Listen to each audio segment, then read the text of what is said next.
Magandang araw po sa ating mga mahal na kaperlas, sa ating mga mahal na OFW sa buong mundo at sa mamamayang Pilipino. Magandang araw po sa inyong lahat.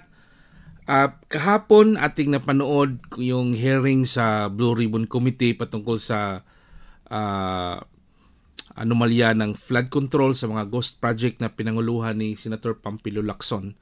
Pero from the start, nakikita na natin kung gaano yung intense yung sagutan ni Senator Lacson at ni Senator Marcoleta. By the way, kudos ni Senator Marcoleta na pagagaling niyo po, sir.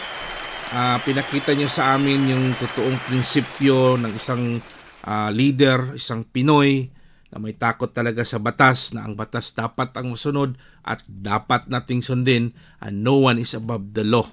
Yun dapat yung susundin natin. Hindi dapat nating i-bend, hindi natin dapat palitan, hindi dapat nating baguhin kung ano ang nakasaad sa batas. Kaya maraming salamat po ni Senator Marcoleta.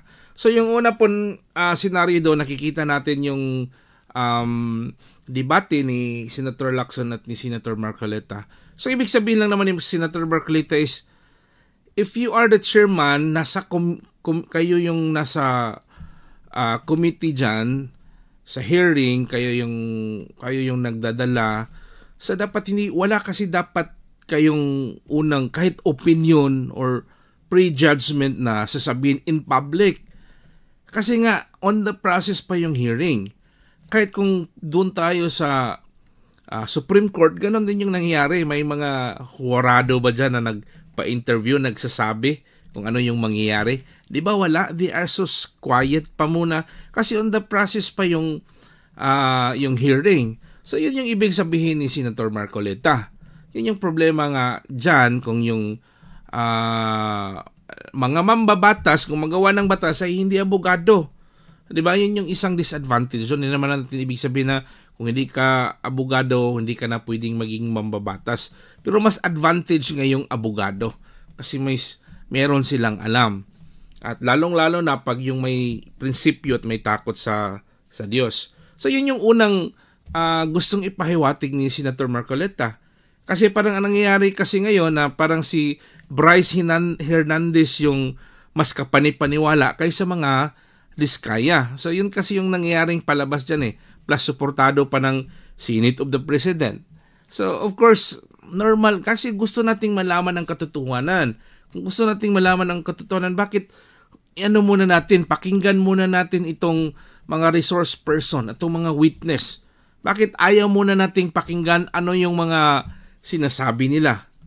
Ayaw ba nyo ng mga Diskaya? Kasi ang maraming mga kongresista ang sinabit, ang pinangalanan ng mga Diskaya.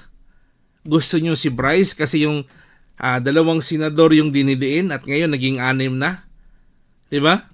So kung wala po tayong pinagtakpan, hayaan muna natin itong mga kontraktor na to na magkumanta, magsasabi ng ano yung dapat nilang dapat sabihin. Yun yung nangyayari ngayon. Parang may pinagtakpan ba? So hindi naman tayo sigurado dyan, pero yun yung impresyon. At nakikita naman natin yan. So pangalawa, yung nangyari kay DOJ yun, Department of Justice Secretary Crispin Remulla. Nagkasagutan din sila ni Senator Marcoleta. Kasi ang gusto ng DOJ is ipabalik muna ang mga ari-arian na nasa mga Diskaya. Paano? Wala ngang batas na ganon.